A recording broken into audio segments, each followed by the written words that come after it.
Shalom, Bapak Ibu dan Saudara yang dikasihi oleh Tuhan. Kembali kita akan merenungkan satu bagian dari firman Tuhan yang pada hari ini saya ambil dari Mazmur pasal yang ke-27 ayat yang ke-14 terutama. Yang demikian firman Tuhan. Nantikanlah Tuhan, kuatkanlah dan teguhkanlah hatimu, ya nantikanlah Tuhan. Sebelum kita masuk dalam renungan pada pagi hari ini, kita menghadap Tuhan, mohon pimpinan dan penyertaannya. Mari kita berdoa. Tuhan Allah kami ada di dalam kerajaan sorga, yang bersyukur kalau pada hari ini kembali Tuhan boleh melawati kami dengan firman-Mu. Bimbing kami Tuhan supaya kami boleh kuat dalam menghadapi segala macam tantangan, supaya kami punya semangat baru. Kau urapi kami, baik yang bicara juga siapapun yang mendengar firman ini, supaya kami boleh dikuatkan, boleh diteguhkan, dan kami tetap semangat dalam menghadapi setiap masalah, pergumulan, dan apapun yang ada di depan kami. Terima kasih Bapa, di dalam nama Tuhan Yesus kami menyambut firman-Mu. Haleluya. Amin. Bapak, Ibu, dan Saudara yang dikasihi oleh Tuhan, dulu ketika saya masih remaja, saya suka nonton film tentang bela diri, atau persilatan. Kalau ada film kungfu, Shaolin, Bruce Lee, dan sebagainya, saya pasti berusaha untuk menonton film tersebut. Dan ketika saya kuliah, saya banyak membaca cerita silat karangan Ko Ping Ho. Selain menambah pengetahuan tentang sejarah kerajaan Cina, saya juga senang dengan kalau membayangkan silat-silat yang dilakukan oleh para tokoh dalam cerita itu, juga ada pelajaran hidup yang bisa disampaikan oleh pengarangnya. Nah, rata-rata setiap tokoh dalam entah itu di film atau di cerita silat tadi, memiliki jurus andalan yang akan dikeluarkan di saat-saat terakhir untuk merebut kemenangan. Dan biasanya ini berhasil. Berhasil membuat penonton tegang dan senang karena jagoannya menang walaupun rata-rata sudah babak belur. Saat ini, Bapak, Ibu, dan Saudara, mungkin banyak kita, termasuk saya, yang sedang babak belur menghadapi hantaman badai yang belum tahu sampai kapan akan berakhir. Bersyukur kalau kondisi di Indonesia sudah mulai membaik, tetapi kita tidak bisa lengah sebab bukan tidak mungkin gelombang virus yang varian berikutnya akan muncul di sini. Kita berdoa supaya tidak sampai terjadi. Nah, pagi ini saya ingin membagikan jurus-jurus ampuh yang dapat kita pakai sebagai anak-anak Tuhan untuk menghadapi kesulitan dan masalah yang timbul, baik itu karena pandemi ataupun karena masalah lain. Dan kalau kita perhatikan, Mazmur ini secara eksplisit membuka kelemahan kita. Betapa sering kita kurang percaya, betapa sering kita merasa ketakutan begitu rupa, sehingga satu-satunya yang mampu menolong kita adalah Tuhan sendiri. Maksudnya adalah, ketika kita sedang berada dalam kesulitan atau kesusahan, seperti yang terjadi saat ini, seringkali kita bicara mengenai iman dan percaya kita.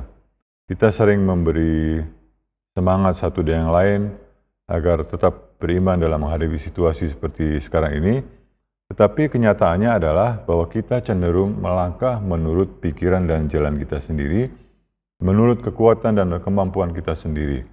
Karena itu tadi, sebenarnya kebanyakan dari kita, termasuk saya, kurang beriman, terlalu khawatir, terlalu takut melihat kondisi yang berat seperti sekarang ini.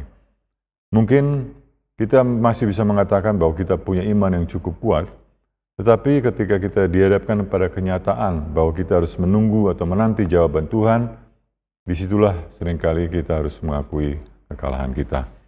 Nah, dalam firman ini, dalam ayat 14 ini, saya ingin membagikan 3 jurus penting yang bisa kita pelajari dari pemazmur. Pertama adalah menantikan Tuhan, kedua tetap semangat di dalam iman, dan ketiga kembali ke jurus pertama tadi, yaitu menantikan Tuhan.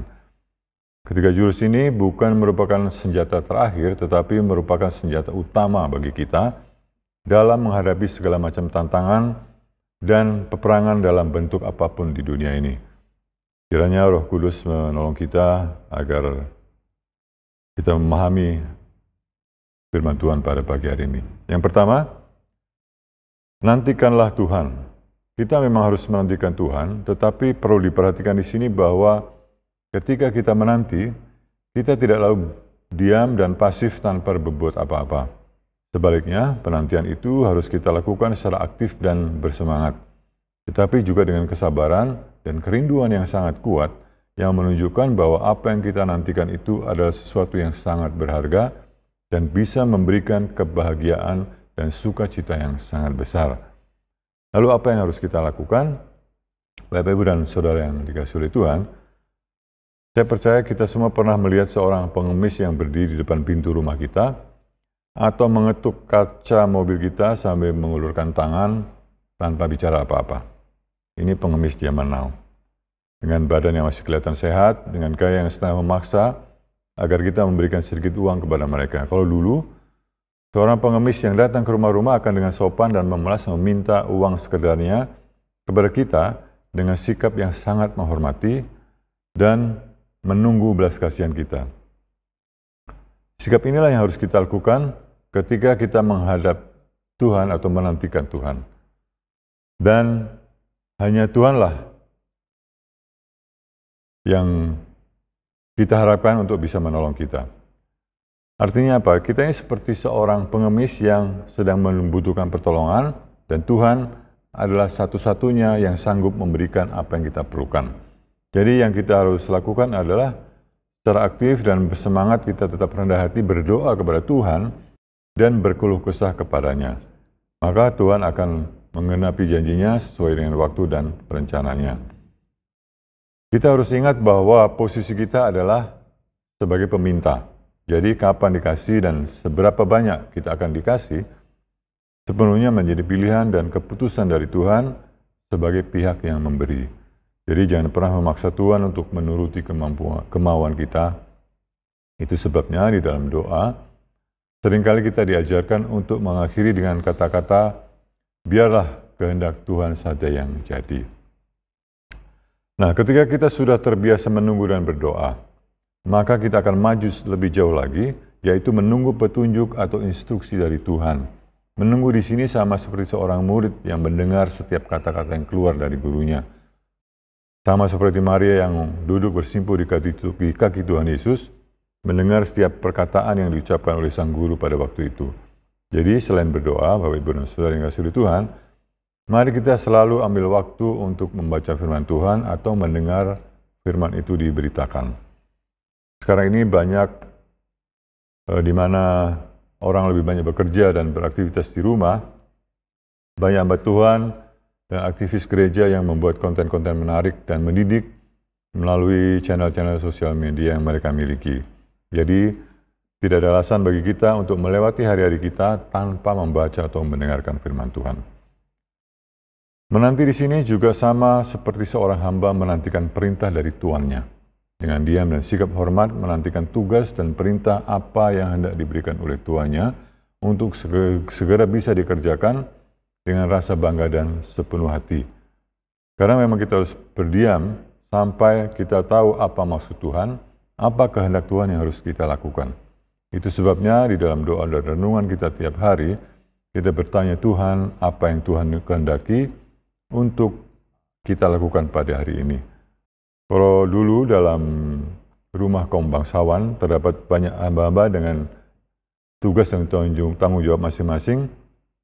Tiap pagi mereka selalu menghadap tuannya dan bertanya apakah ada tugas khusus yang harus dikerjakan hari ini.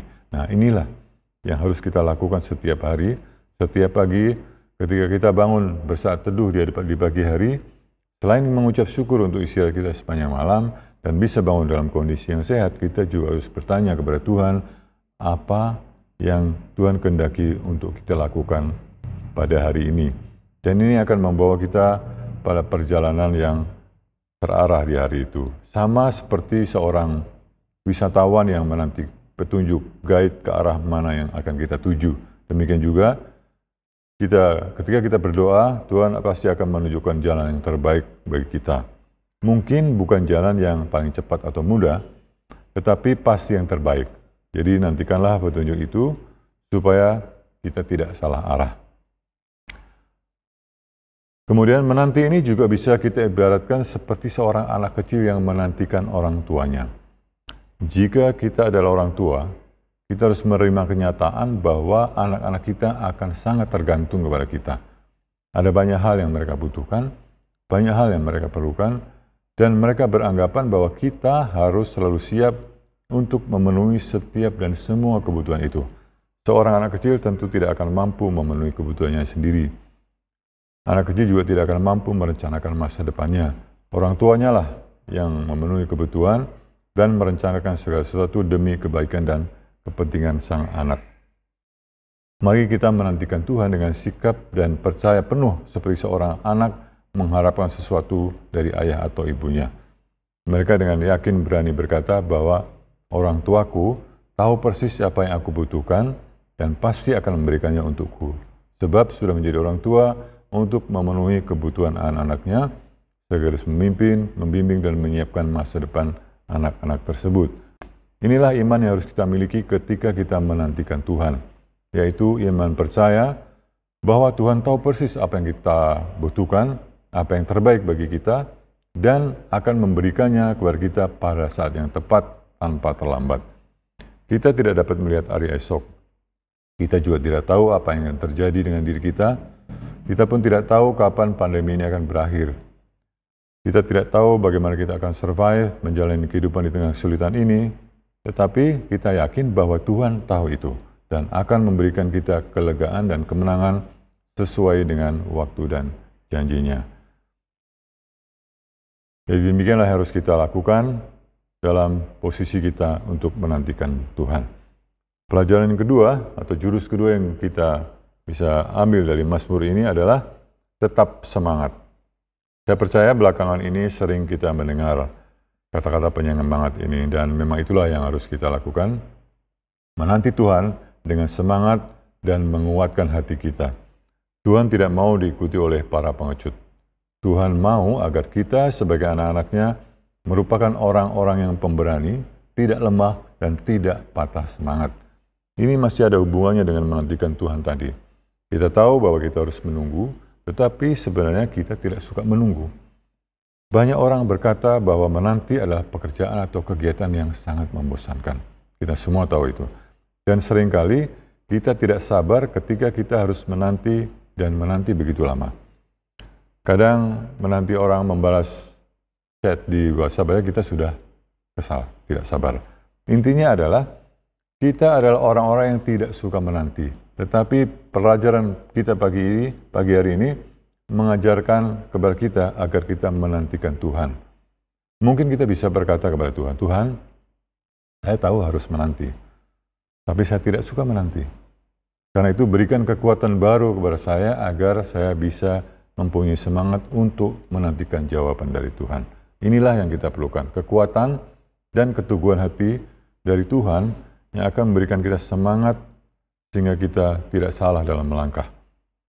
Ada hamba Tuhan yang mengatakan bahwa banyak orang Kristen di saat ada pencobaan terhadap imannya cenderung menjadi kurang percaya kepada Tuhan.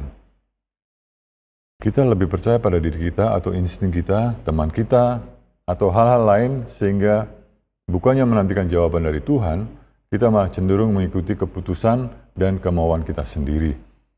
Dan kalau ini yang kita lakukan, maka ketika ada cobaan atau masalah baru, maka kepercayaan dan iman kita cenderung semakin berkurang.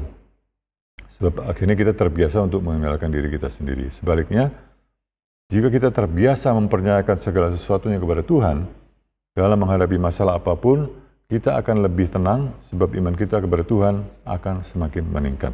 Inilah semangat dan kekuatan yang harus kita miliki dalam menantikan Tuhan. Jika tidak, kita akan melemah dan akhirnya, bahkan ketika jawaban Tuhan itu akhirnya datang, kita bisa saja tidak percaya sebab jawaban yang datang itu tidak seperti yang kita mau. Nah, bagaimana caranya agar kita tetap semangat dalam penantian kita akan datangnya jawaban dari Tuhan? Saya ingin membaca ayat 1 dari Mazmur ini. Jadi begini, Mazmur ini ditulis oleh Daud yang merupakan seorang raja pilihan Tuhan sendiri yang sangat kenyang pengalaman. Jatuh bangun kehidupannya demikian hebat, dan kita harus mengakui bahwa hubungannya dengan Tuhan sangat-sangat dekat. Daud mempunyai cara yang unik dalam mengobarkan semangat bagi dirinya.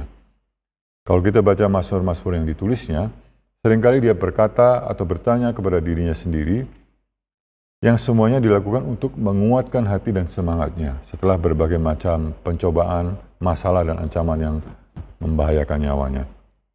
Nah, Mazmur 27 ini dibuka di ayat 1 dengan pernyataan, Tuhan adalah terangku dan keselamatanku.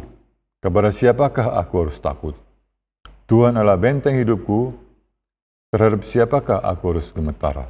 Nah, di sini kita melihat semangat yang dibangun adalah dengan mengakui siapa Tuhan itu.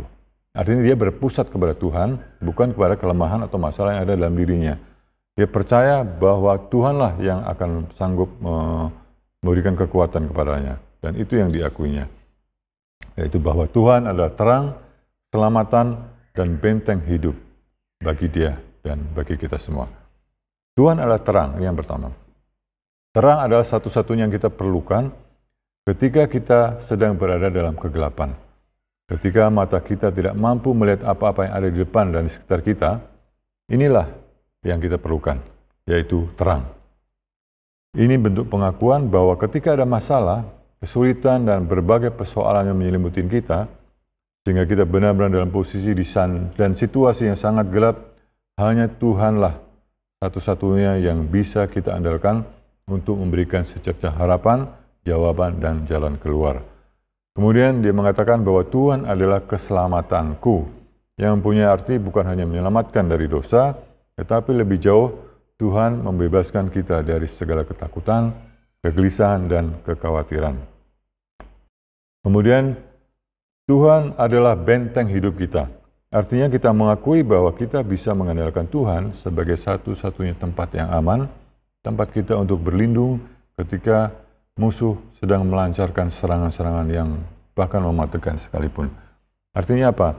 Kita bisa merasa dan mendapatkan keamanan ketika kita berada di dalam Tuhan. Itu sebabnya Daud berani dengan lantang menyambung pengakuan tadi dengan retorika atau pertanyaan yang berbunyi kepada siapa dia harus takut, kepada siapa dia harus gemetar. Artinya kita tidak perlu takut dan gemetar pada siapapun, pada apapun, sebab kita tahu bahwa kita percaya bahwa Tuhan adalah terang kita dan Tuhan akan menyelamatkan kita dan Tuhan pula yang akan melindungi kita dari siapapun, dari apapun, termasuk malapetaka dan bencana pandemi ini. Mari kita kobarkan semangat ini agar kita tetap setia dan aktif dalam menanti jawaban Tuhan yang kita tahu pasti terbaik bagi kita. Yang terakhir, ketiga, jurus terakhir ini kembali pada pertama. Jadi nantikanlah Tuhan. Ya, menantikan Tuhan adalah jurus yang paling manjur sebab di dalamnya berisi tentang kekuatan iman yang sangat luar biasa hebatnya. Bahkan ketika Tuhan menjawab doa kita dengan jawaban yang mungkin tidak masuk akal kita, kita tetap harus percaya bahwa apa yang Tuhan berikan itu adalah yang terbaik bagi kita. Saya ingin menutup bagian ini dengan satu cerita yang mungkin Bapak Ibu Saudara pernah mendengarnya, yaitu tentang seorang tentara yang tergabung dalam sebuah pasukan yang pada waktu itu anggotanya tercerai-berai karena kekalahan. Tentara ini dalam ketakutan berlari ke sana kemari dan ketika dia mendengar derap kaki pasukan musuh, dia pun semakin takut dan khawatir akan ditangkap. Dalam ketakutannya dia melihat sebuah gua kecil dan berniat bersembunyi di sana sampai keadaan menjadi aman. Dia pun berdoa agar gua itu kosong dan tidak ada musuh di dalamnya. Masuklah dia ke dalam gua itu yang memang ternyata kosong. Kemudian dia sembunyi di sana. Kami berdoa kembali agar Tuhan memberikan mukjizat berupa tembok atau apapun yang bisa melindungi dia dari serangan musuh. Tentara itu memasang telinga baik-baik supaya bisa mendengar suara-suara yang ada di sekitarnya. Dan ketika dia mendengar suara dahan terinjak kaki, dia pun semakin ketakutan. Pasti itu musuh sudah semakin dekat. Dan lagi-lagi dia berdoa agar Tuhan memberikan tembok pelindung, tapi tidak ada apapun yang terjadi. Dia juga tahu bahwa tidak mungkin ada anggota pasukan lainnya yang akan menolong dia. Jadi dia pun mau tidak mau harus siap dengan senjatanya. Siapapun yang pertama muncul di dalam goa, pasti akan dia tembak. Demikian pikirnya. Nah, pada saat dia bersiaga itu, muncul seekor laba-laba yang besar. Laba-laba itu menjalin jaring persis di depan mulut gua. Menit demi menit, jaring itu bertambah besar dan besar, menutupi hampir seluruh mulut gua. Kemudian tentara itu berkata atau tertawa dalam hatinya, "Tuhan, aku perlu sebuah tembok yang kokoh dan kau memberikan aku seekor laba-laba." Tak lama, terdengar suara langkah kaki yang semakin dekat dan dia pun bersembunyi, siap menembak sambil melihat bahwa sarang laba-laba itu hampir selesai dengan sempurna. Langit yang mendung menghalangi pandangan ke dalam gua itu sehingga menjadi gelap. Pasukan musuh yang tiba di depan gua itu berkata satu sama lain, "Kita tidak perlu memeriksa gua ini. Tidak ada satupun orang yang masuk ke dalam gua ini tanpa merusak jaring laba-laba ini." Nah, memang benar demikian. Kalau ada yang masuk, pasti jaring laba-laba itu sudah robek. Nah, mengira gua itu kosong, mereka pun pergi. Perlu beberapa waktu bagi tentara itu untuk mencerna peristiwa itu. Dia tertegun dan mengucap syukur kepada Tuhan untuk tembok pelindung yang terbuat dari jaring laba-laba itu. Nah, Bapak, Ibu, dan Saudara yang dikasihi oleh Tuhan, mungkin jawaban atas doa kita tidak sesuai dengan apa yang kita minta, apa yang kita rindukan. Tetapi percayalah, apapun yang Tuhan siapkan, apapun yang Tuhan berikan, kapanpun waktu yang Tuhan kehendaki, semua itu pasti yang terbaik untuk kita. Jadi marilah kita tetap tekun dan setia menantikan Tuhan, agar sampai Tuhan memberikan jawaban atas doa-doa dan pergumulan kita. Tuhan memberkati. Mari kita berdoa. Tuhan, terima kasih untuk firman-Mu yang kami boleh dengar bersama pada pagi hari ini, yang bersyukur untuk semangat yang Tuhan sudah berikan, untuk kami bersyukur untuk kekuatan baru yang Tuhan boleh nyatakan pada kami semua pada hari ini. Bila kami tetap setia dalam menantikan jawaban atas segala doa kami tetap kuat dan semangat untuk menjadi pemenang, mendengar dan menerima jawaban-jawaban doa yang kami percaya semua itu akan indah sesuai dengan waktu dan kehendak Tuhan. Terima kasih Bapa, Engkau berkati jemaat-Mu dimanapun berada, beri kekuatan yang baru, semangat yang baru dalam menghadapi setiap masalah, pergumulan, dan situasi apapun yang ada saat ini. Biarlah kemenangan itu boleh kami dapatkan karena kami mengandalkan kekuatan Tuhan. Di dalam nama Tuhan Yesus, kami bersyukur dan berdoa. Amin.